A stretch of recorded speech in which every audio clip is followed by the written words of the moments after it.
You guys tired of me yet? Feels like I've been up here a lot lately, so didn't even know how to dress today. I'm trying to remember, is this what I wore last time?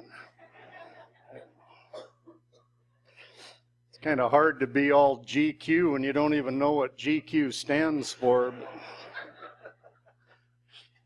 at least I have Sherry at home where if I overdo something, she'll give me one of these.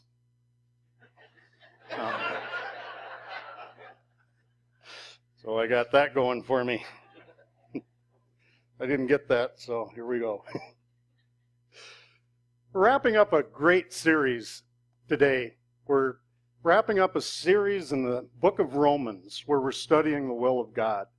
And this reminds me of back before I became a Christian, I became a cynic, and I used to watch TV evangelists for purely the entertainment value back in the 1980s, and you'd hear these guys, ask questions like, "Are you in the will of God?" And I'd thinking, it'd be cool if I was. I'd like to inherit some money. Yeah, except God is never going to die, so how am I supposed to collect it?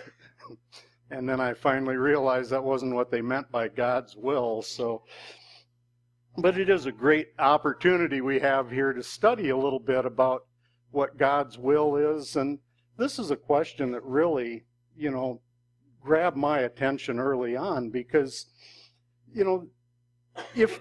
once you decide or come to believe that there is a God, the next logical question is he friendly? And what does he want? It's no different than if a spaceship lands in Washington, D.C. and a bunch of little gray men get off. The first thing you'd want to know is, number one, are they friendly? And why are they here? What do they want with us? And it's no different when we come to believe in God. It's only logical for us to ask ourselves, what does God expect of me? What does he want from me? What is the nature of relationship that I need to have with him? And this is where, again, I used to watch these TV evangelists, and I'd hear them all say things like, God has a plan for your life. And in my head, I would always add a last little part. I just heard it every time they said that. It was, God has a plan for your life. And my head would go, yeah, and it's going to suck. That's just honest. That's what I thought. I thought, yeah, it's going to be miserable. But later on, I ran into a gentleman that added a different spin on that. He pulled me aside one day and he says, God has a plan for your life, and so does that other guy. And he helped me to understand that there's actually two separate wills for my life. And if I don't choose to do one, the other one will happen by default. Because we live in a world where there's kingdoms in conflict. There is a battle going on not only in this world, but in me, for a battle for control. And I'm constantly getting pulled in two opposite directions. And that really helped to clarify things when I started to understand what goes on in me and why I do the things I do. It's because there are influences, both on me and in me, pulling me in opposite directions. And that really helped to clarify things a little bit. And what helped to clarify it even more is when it was explained to me the motivation that these two forces have. I've finally come to understand that God has one motive and one motive only. Everything that God does and everything God refuses to do is always motivated by the same singular thing: love. And this will make a lot of sense, I think, to parents. If you're a loving parent, and I pray that you are, then you know that your concern is for the benefit of your children. And it's not so much about what you decide to do or not do in any particular circumstance. Your ultimate goal is for the long-term development of your children. So you might choose to give them a cookie because you want them to be happy. You might choose to not give them a cookie because you want them to be hungry when you serve dinner. You might choose to give them some money because they're a little short that month, or you might choose to not give them money because they need to learn to be more responsible with what they have, or they might need to find more motivation to get a job. So again, if we're parents, we start to get a little insight into the mind of God on what motive motivates God. The Bible also tells us in John 10:10 that we have an adversary in this world. And in that part, the Bible likens the devil to a thief. And it clearly states 3 separate wills for the devil. It says that he came to kill, steal, and destroy. So that's his motivations. And I love how they explain those 3 terms to me. The word kill basically means to deprive a living thing of life. And that means that there are forces in this world that don't just want to kill me physically. There's forces that want to kill me mentally and emotionally. But there's especially, I believe the devil's will is to kill us spiritually, to deprive us of spiritual life. So all we're doing is existing in this world, but we're not experiencing the depth of life that God has in store for us. That's where in the Garden of Eden, when God said, if you do this thing, you will die, I think they died immediately a spiritual death. The spirit that God breathed into them left their body, and they were still alive for many years physically, but God was still with them, but he wasn't in them to the degree that he used to be. So they died an instant spiritual death. So the second will of the devil is to steal. And the definition of steal is to convert to one's own use. So you could steal this building. You don't have to pick it up and run off with it. All you have to do is concoct a way to use it for your own purposes while depriving the rightful owners of it. And that leads a question, what would the devil want to steal? No good thief breaks into your house and steals the plastic knives and forks. They're going to go for the valuables. And what has value to the devil? I think primarily it's those spiritual gifts that we talked about a couple of weeks ago, to convert them to his own use. It's interesting to me, like if you study Anton LaVey and the Satanic Bible, it is not the mirror opposite of the Holy Bible. It doesn't say the devil's God. It doesn't say you have to sacrifice things to the devil or give things to him. It says exactly the opposite. What the Satanic Bible teaches us is you don't have to give up nothing because you are God. And that book exists to facilitate you getting everything you deserve because you are God. And therefore, it's all about saving yourself, serving yourself, loving yourself, and forgiving yourself. And you can do those things because you are God. So in that respect, in order to serve the other side, you don't have to swing so far as to strap on goat leggings and prance around the campfire. All you have to do is use your gifts, talents, and abilities to build your own kingdom. And in that regard, you're not building God's. Because I don't believe God is in the business of taking things back. I don't think he repossesses anything. If you don't use the gifts he gave you properly, he's not going to come back, well, you screwed that up, I'm going to deprive you of those things. I think we have a right to be wrong. And I've seen a lot of people that had gifts, talents, and abilities that used them in very wrong ways. If you have a scientific mind, you could use that to find a cure for cancer or build a meth lab. If you have a strong body, you could use that to help people move furniture or to collect money for the mob. If you have a great powers of persuasion, you can use that to talk people into believing in God or talk them out of believing in God. But you see, I think that's how a lot of times our gifts get stolen from us and converted to a different use. And the third will of the devil, it says, is to destroy. And the definition of that is to render useless. I could destroy your car out in the parking lot by driving it into a bridge abutment. Or I could destroy it by getting under your dashboard and clipping one wire. And in that respect, you couldn't drive it. It would be rendered useless because it won't start. And I've seen a lot of people through the years, like those TV evangelists out of the 80s. They were tremendously gifted. I think a lot of what they had was real. But because of certain things that they fell victim to, they were destroyed, rendered useless in the respect that they, in that case, they kept their gifts. They just couldn't use them. And I've seen a lot of people through the years that should be able to do great things, but they were just parked on a sidetrack, rendered useless for one reason or another.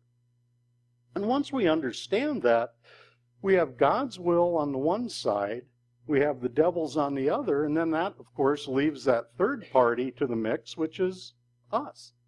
Where do we fit in that? Where's our will in all of this?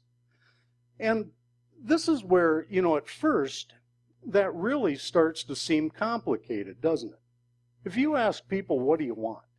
Oh boy, better pack a lunch. What do I want? It's like a guy wrote a book one time on what do women want. It sold a lot of copies. You open up, one word, everything.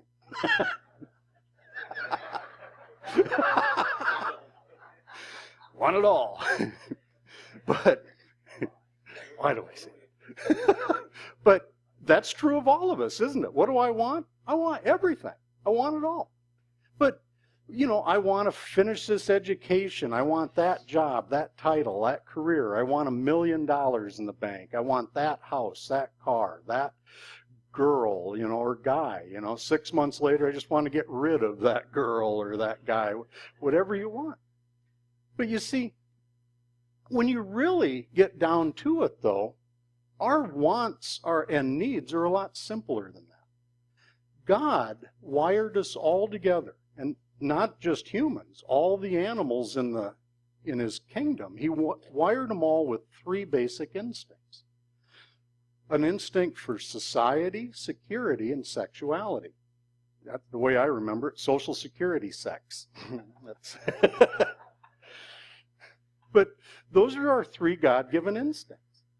The first one is an instinct for society, social instinct. What does that mean? It simply means that I desire the approval of my peers. I want to be popular. I want to be cool, hip, slick, and cool. I want to be accepted. I want to be an innie and not an outie.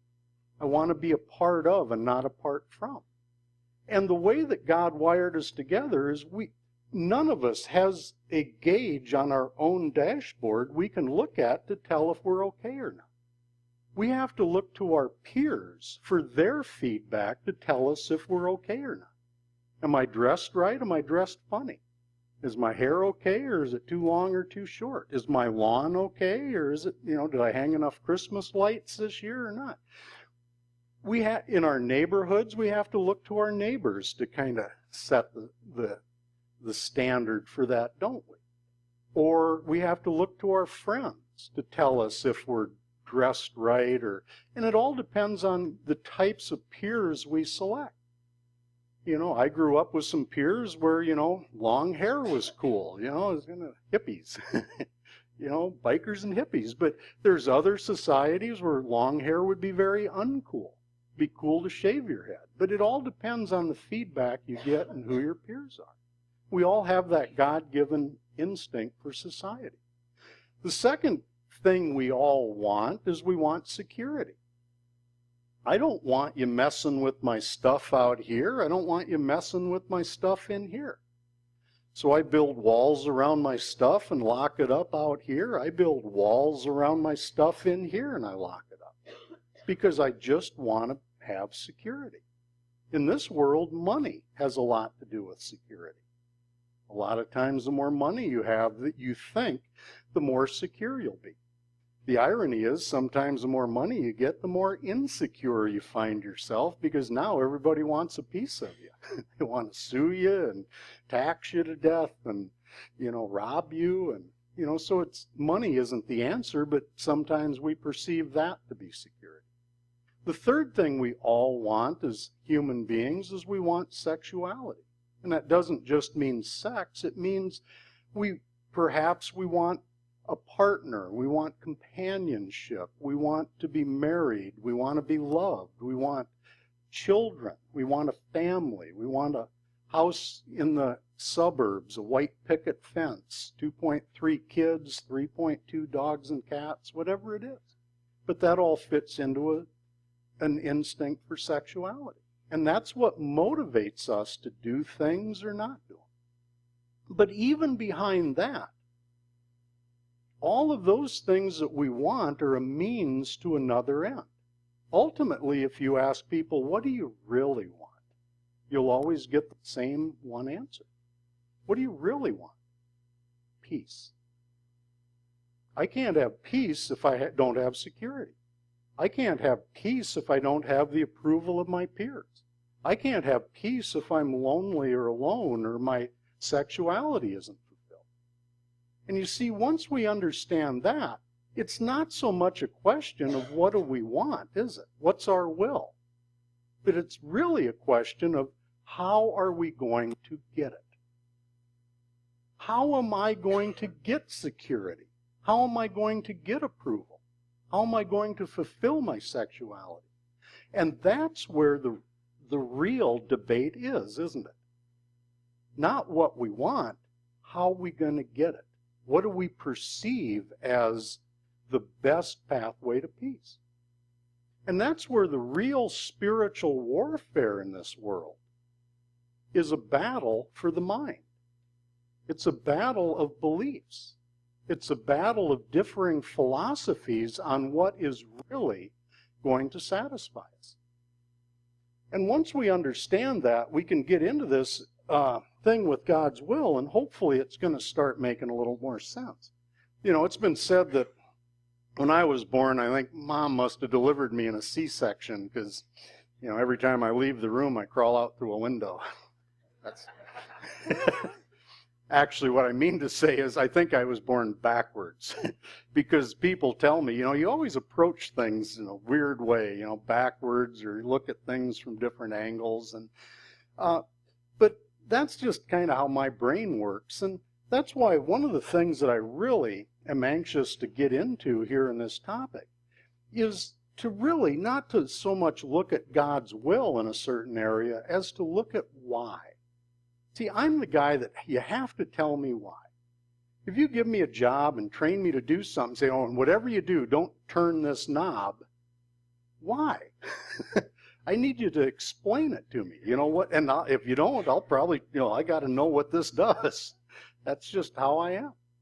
And that's where, from the time I was a little kid, they sent me to Sunday school, and I got bombarded with knowledge of God's will. Do the do's and don't do the don'ts. But nobody ever told me why. Where did God come up with these lists of things to do and things not to do? It didn't make sense to me. Nobody ever told me why. And hopefully we can get into that a little bit today, and maybe some of this will make a little more sense. The particular passage we're looking at today comes out of Romans 12, 17 through 21, where it says, "Do not repay anyone evil for evil. Be careful to do what is right in the eyes of everybody. If it is possible, as far as it depends on you, live at peace with everyone. Do not take revenge, my friends, but leave room for God's wrath. For it is written, 'It is mine to avenge. I will repay,' says the Lord. On the contrary, if your enemy is hungry, feed him. If he is thirsty, give him something to drink. In doing this, you will heap burning coals on his head. Do not be overcome by evil, but overcome evil with the good." Well, if you think like me, that's just crazy talk. You've often heard me say that if I was not a Christian today, I would be a vigilante. I think the first words out of my mouth as a kid was, "It's not fair." And when I was growing up, the rule of the house was even Steven. Everything had to be fair. And it wasn't good enough that my mom gave my brother and I M&Ms. Now we have to count. to see who got more. And I had peace of mind as long as everything was fair. Unfortunately, I didn't get that foundational belief that we have out here at Hope Church. I didn't understand that we live in a fallen world. I didn't understand that there's a lost world around us. So I grew up with this belief that somehow everything should be fair. And if you're like me, I didn't see a lot of justice in this world. I was focused on a lot of injustice. Every day I saw good guys lose and bad guys win, and that didn't make any sense to me. And finally, when I became a teenager, it was back in the 1970s at the height of revenge movies at the drive-in. And I grew up feeding my head on movies like, I know I've said this before, but movies like Charles Bronson and Death Wish and Billy Jack, movies like, Dirty Harry Callahan. Peter Fonda had a great one, Fighting Mad, pretty obscure. TV shows like Kung Fu. I love those things. I mean, to me, those were instructional videos. I'm the guy in the front row taking notes, because these guys didn't have to take that, and they weren't sitting around waiting for the legal system to catch up and prosecute these bad guys, and these guys weren't wasting their time sitting around writing psalms about how unjust it was, and they weren't waiting on God to fix it. They were taking the law into their own hands. And to me, that looked like a pretty good deal. So I'm watching these movies, and these guys, they were well armed, and they were well trained, and they knew karate, and they just marched in and fixed everything, and they got justice. Oh man, those were some great movies. Because I could see in the theater or at the drive-in things I never got to see in real life. And not only did and what I realized finally is, I was an angry kid. I got a lot of anger, a lot of resentment. I get mad, I stay mad. I don't have a place to get rid of it. And what I finally realized is that the root of all my resentment was injustice. Every time I got mad, it started with, it's not fair. And then I got mad. So how do you right those scales? How do you get rid of all that anger? And, and I didn't see God as being the solution, because to me, any God that's less than fair is less than God. So I looked at, not only did this anger and injustice cause me to look at people around me sideways, I start looking at God sideways. I'm going, hey, you watching this? You got cable? You watch the news? I mean, look at what these people are doing. Come on. Where's the thunder? Where's the lightning bolts? Why are these guys just continuing to prosper here? Drove me nuts. And so what I started to believe is that the solution for resentment was revenge. And where other people tried to get ahead in life, I never once remember trying to get ahead. I spent my life getting even. I just wanted to get even. But even during those times when I did get revenge, it didn't make the anger go away. Now I've got a new thing to be mad about. Because the other thing I said a lot as a kid is, look what you made me do. I didn't want to have to get down and roll around in the mud with you. I didn't want to have to resort to getting even. I didn't want to resort to revenge, but you left me no options. So, and not only did this motivate me to revenge, but it also motivated me to perfectionism. Because I wasn't going to be the guy to screw up. I'd rather do nothing than do the wrong thing. So I also spent a lot of time really trying to toe the line. And that also, since we are unable to do that, it also bred an ability in me to rationalize and justify things. The word rationalize, the root of that is rational, which means to give a sane reason for doing an insane thing. I was good at that. And the word justify is the word justice. to give a good reason for doing a bad thing. But I had a head where I could spin things and justify and rationalize anything. And that got to the point where one time I got in a fight with my brother, and I swear I said this. My mom was yelling at us for fighting, and I actually told her it was his fault because he hit me back first. But in my world, that's where it started. That's where and I just couldn't see my part in things. So when you get into the Bible and it starts saying crazy talk like love your enemies? Oh, really? Forgive people? Oh, what? You just let them off the hook? Said things like don't take revenge? Love your enemies. Heck, I can't even love my friends. How am I supposed to love these enemies of mine? And I also thought it was kind of curious. The Bible never said don't have enemies. It just said love them. I thought, well, that's curious. And then, people would teach me things like, oh, kill them with kindness. Oh, that's a good one. Can't I use a steak knife? A 357 Magnum would be a little more effective, but, kill them with kindness. And you see, again, this was crazy talk to me. It just didn't make sense.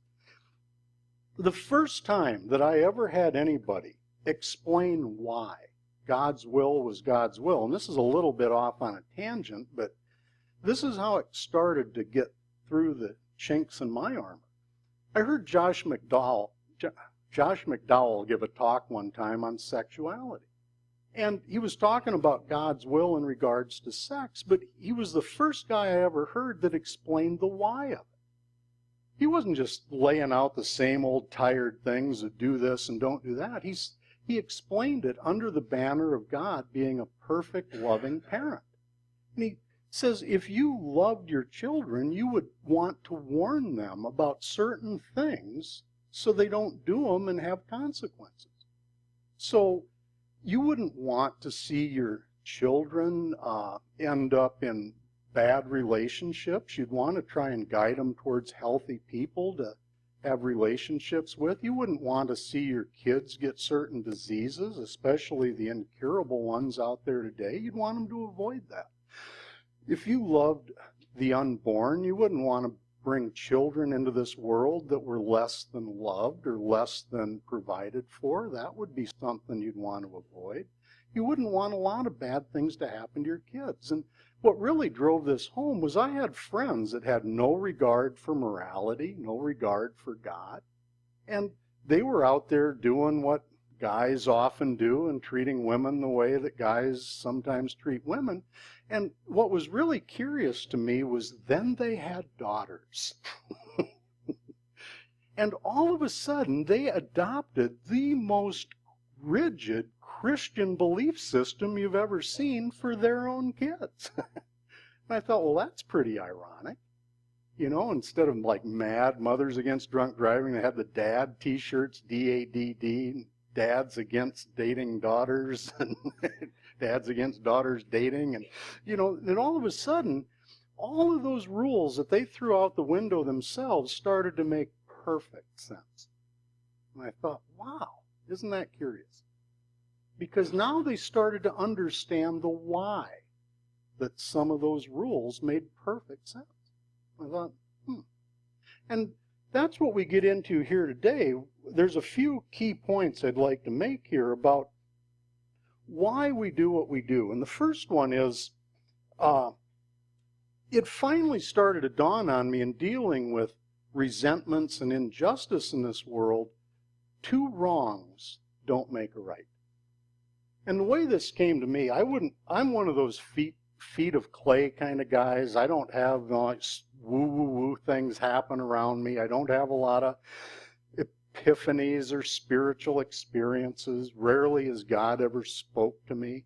But there was one time where I had an event where I really believe that I had a set of thoughts piped into my head that were so profound and so unlike anything I would think that it had to be God. And it was curious because this event happened, it was very pivotal because What happened was I got my house burglarized. Actually, I didn't get it that way. It just happened. Or how they say that in Britain, you know, they burgled me. I was burgled. So, so I get burgled. I come home, I'm working night shift, and it happened to be, you know, of all things, on Halloween night. And I come home and I walk into my back door, and it's freezing in my house. And I thought, God, you know, the furnace must have quit. And then I see the curtains blowing in the back window, and I thought, God, well, I left the window open. I thought, no, wait a minute. It's, you know, the end of October. I've never opened that window the whole time I've lived here. But I'm kind of thick, so then I walk down the hall, and the desk is open and papers scattered, and I'm thinking, God, and I left a mess. And then finally, so, you got robbed, you idiot. So that wasn't the epiphany. But, so, you know, and I get down, you know, and I finally realized somebody had broke in, made a pass through the house, and all they took was some cash and a bottle of champagne. And, you know, I didn't even drink then. By then I had gotten sober, and my brother had made me a wine rack that looked kind of naked without something in it, so I had a bottle of champagne. And people say, you know, you don't drink, how come you got a bottle of champagne? I'd say, well, that's what I'm going to drink the day they cure alcoholism. I'm popping that, and then I'm going to go get another one. I'm drinking that too. But they took my champagne. And as soon as I realized what happened, boom, I am mad. It's not that they did it to me. Don't they know who I am? Don't they know what I'm capable of? And instantly, as always happened, my head just starts flooding me with what to do next. Getting even. Oh, man. Well, the first thing is the very next day I was scheduled to go do one of these fifth step things in this recovery program, you know, sit down with somebody and discuss the exact nature of my wrongs. Well, that's out the window. I ain't doing that now. And, you know, so, you know, I'm done with that stuff. And then I'm thinking, how am I going to get even with these guys? And I mean, it started to get a little like spooky, because I'm thinking I'm going to get another bottle of champagne and some rat poison, and I'm going to mix it together and put it there and wait to get robbed again. I'm going to read the obituaries and look who died drinking poison champagne, and that's my guy. But this is how I think. You think that way, right?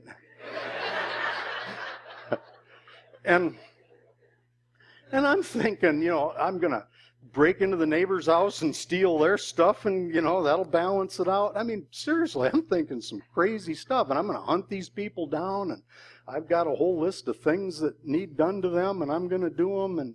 And you know, and it's getting really loud up here and a little bit scary. And finally, then, I have this other thought go through, and it goes, that's the game. That's exactly what he wants you to do. And I'm going, oh? And I'm thinking about this, and it started to occur to me. You know, all my life, I've been on the field playing a game, and I was too dumb to look at my jersey to see which side I'm on. And eventually this got fleshed out to, and some of you maybe have heard this story before, but if not, just bear with me. And it reminded me of the story of Jim Marshall. Anybody remember who Jim Marshall was? See, yeah, Jim Marshall, 1964, Minnesota Vikings. I might have some of the details a little fuzzy, but I'll tell it and you can correct me later. But Jim Marshall, fantastic rookie, drafted by the Minnesota Vikings. First-year player. The guy had a phenomenal career ahead of him. And, you know, star player, you know, future was bright. Well, he made one bad play in one game that ruined his career.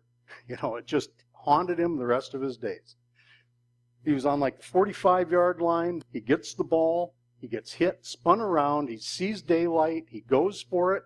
He's running down the field. Crowd is going nuts, and he's going great. And his other teammates run up behind him. He thinks they're his defenders. Gets in the end zone, throws the ball down, looks at the scoreboard. Wrong. Puts the points on the wrong side. Oops. So naturally, what did they call him from that day forward? Wrong way, Jim. And you see, that is the story of my life. Because that is exactly how I was. I got spun around where I would end up, two wrongs don't make a right, because sometimes you play offense, sometimes defense. Sometimes they have the ball and they're running right through me. And I look at the scoreboard and they scored points. But now I get the ball. What am I going to do with it? Am I going to succumb to those temptations to play it out where I'm now the score instead of 7-0 or 7-7, it's going to be 14-0, Good guys nothing, devil 14. I finally realized, all my life I've had this backwards. And I need to be smarter than that. So I start thinking along a whole new line. Okay, if that's the game, then how do you put points on the correct side? And the next thought I had is, well, pray for him. Cha-ching, now it's tied up. And maybe go do that thing you're supposed to do to get better spiritually, cha-ching. And maybe the more that I go out and help people, the more that I'm getting revenge. I like revenge. But the way you do it spiritually is by doing the right things. And I said it out loud. I start screaming in my cold house. That does it. I'm not only going to get even, I'm getting ahead here. Just because of this, I'm going to go back and help twice as many people this month, and I'm going to carry this message to more people, and I'm going to do more of what I'm supposed to do. Take that. And it finally, for once in my life, felt like I was on the winning side. And that makes sense. The second thing is that I was taught to start seeing people not as being bad, but as spiritually sick. The more that I started understanding why I do what I do, why do I do what I do? Because I have this lower nature that pipes things into my head. Defects of character. I act in anger and resentment. I act in fear. I act because of guilt, shame, and remorse. I act because of deception. My head tells me it's going to turn out this way, and then it turns out that way. My head says if I say this thing, it'll get this reaction, and then it gets that reaction. I'm deceived. I'm not bad. I'm deceived. I'm a victim of my own lower nature. But that's in me, but it's not of me. That's not me. I used to think that's my voice in there. It's not. That stuff is piped in. And if it's piped into me, maybe it's piped into them too. Anybody ever watch Cops? Love Cops. Now that I'm not a criminal, that's what shocked me when I got my house burgled. I actually called the police and invited them over on purpose. That was new. I'm thinking, this is crazy. Will you please come over to my house and come in? And they were friendly, which also shocked me. But I like Cops because do you ever notice how they, take down perps and bad guys, but once in a while they know they're taking down somebody who's mentally ill. They approach them totally different. They're nice to them and they're gentle with them. I'm thinking, well, why is that? Because they know they're sick. They don't mean to be mean. They don't mean to be that way. They can't help it. And if they know that it's a sickness and not badness, they have a whole different approach. And that's where I'm such a hypocrite. I always had 2 yardsticks, one to measure me. I'm pleading insanity. I'm sick, but not them. They're just bad. And they need to burn in hell, but not me. I'm sick. I'm a sick person trying to get well. And you see, I need to realize that they're spiritually sick. And to the degree that they are is this exact degree that they bug me. Because I realize I don't have a problem with people. I have a problem with people's defects of character.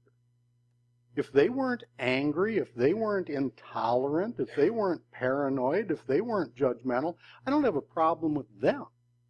The Bible tells us, last chapter of Ephesians, we battle not against flesh and blood, but against the powers, the principalities, and the dark unseen forces of the spiritual realm.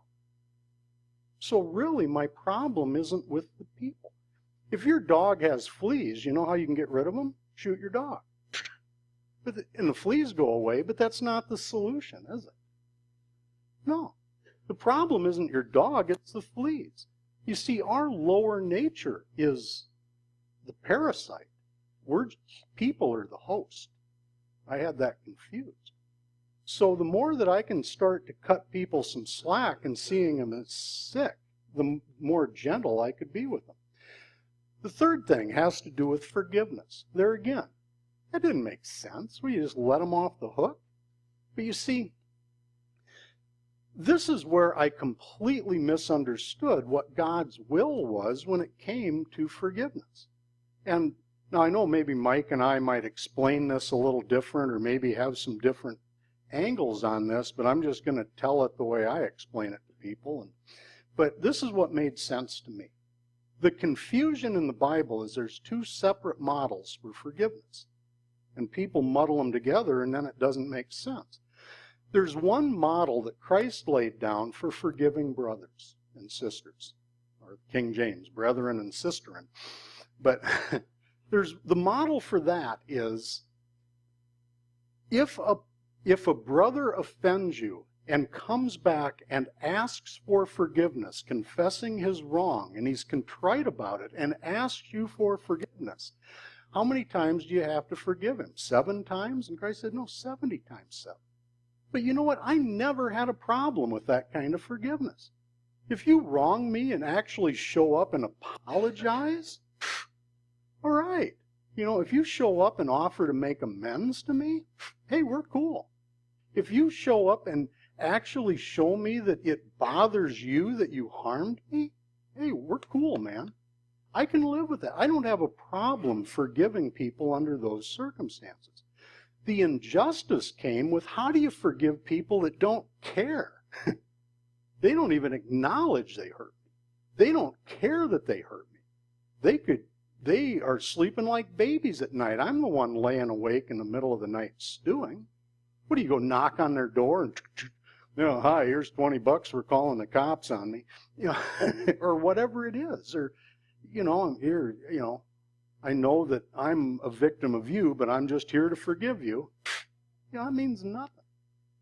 Here's the model for that. What we're really being asked to do, and you'll find this in our Lord's Prayer, forgive us our sins as we forgive those who sin against us. You know what another translation of that is? Forgive us our debts as we forgive our debtors. The model for that type of forgiveness is exactly the picture of selling bad debt to a debt collector. See, if I'm a businessman, I've got some uncollectible accounts and I could go collect them, but that's not my business. It's not my specialty, beating people up for money. And they owe me and I could collect it, but I'd rather do the business that I'm engaged in. So what I can do, I can sell that debt to professional debt collectors in return for pennies on the dollar. And then I get my money, and I don't really care if they get theirs or not. They might collect it all. That's none of my business. They might get nothing. None of my business.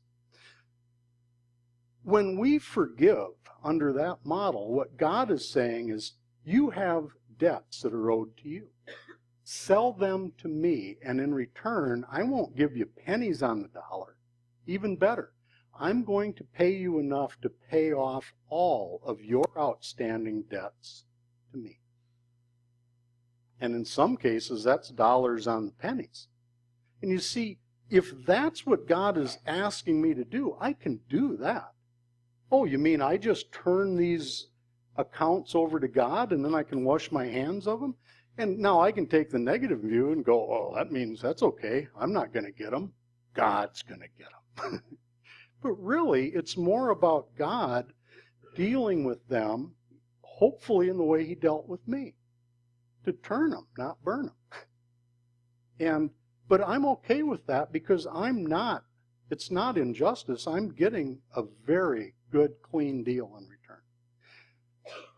The next thing is, there's a part I put in here, that also didn't make sense, And if anybody wants to sue you and take your shirt, hand over your coat as well. If anyone forces you to go 1 mile, go with them 2 miles.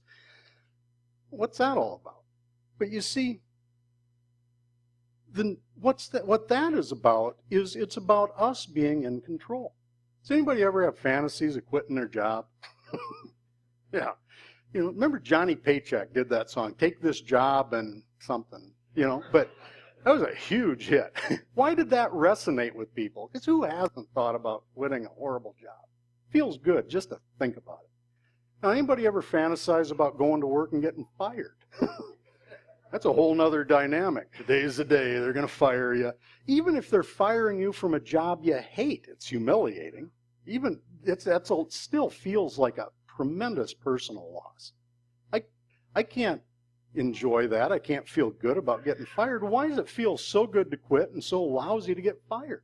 I think it has to do with who's in charge, doesn't it? I want to leave with my boots on. I want to be the guy that leaves on my terms. And oh gosh, if I could just win the lottery or, get an inheritance or, just something where I could march into or get a better job, I quit. Oh. And you see, and that's where, even if people demand things of us, it's like, you know what, you're going to take my shirt? Here, take the coat too. Oh, you're going to make me carry this thing a mile? I'm going to carry it 2 miles. You're not making me do anything. Just like they didn't make Christ go with them in the Garden of Gethsemane. He told them clearly, I'm going because I choose to go. I'm laying this down voluntarily. And the final point is, we come to believe, I think, in the concept of eternal justice. See, God's justice isn't instant because we all have been given self-will. We have a right to be wrong. But I believe there is a final accounting. I just don't think it's going to happen instantaneously.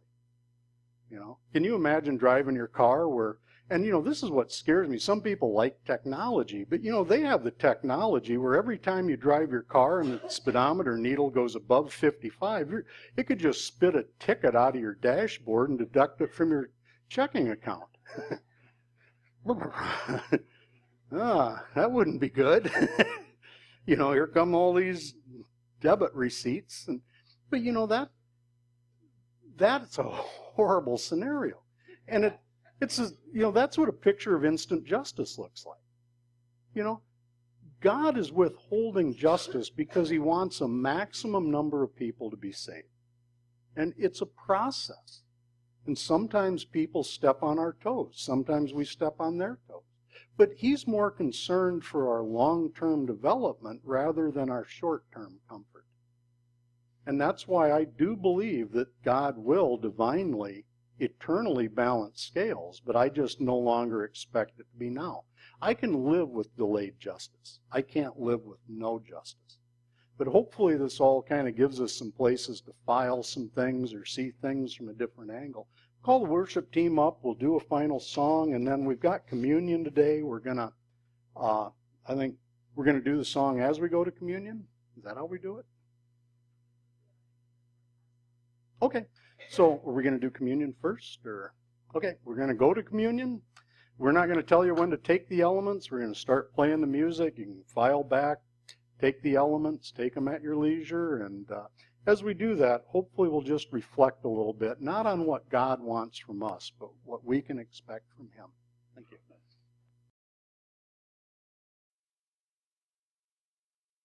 Prayer today is a very simple one. Please help us to go out from here to seek and do your will, not just because you say so, but mainly because it's what's best for us. It's what's best for you, and it's what's best for the world around us. In Jesus' name we pray. Amen. Please remember the fundraiser in the back. Check it out before we leave, and have a good week. Thank you.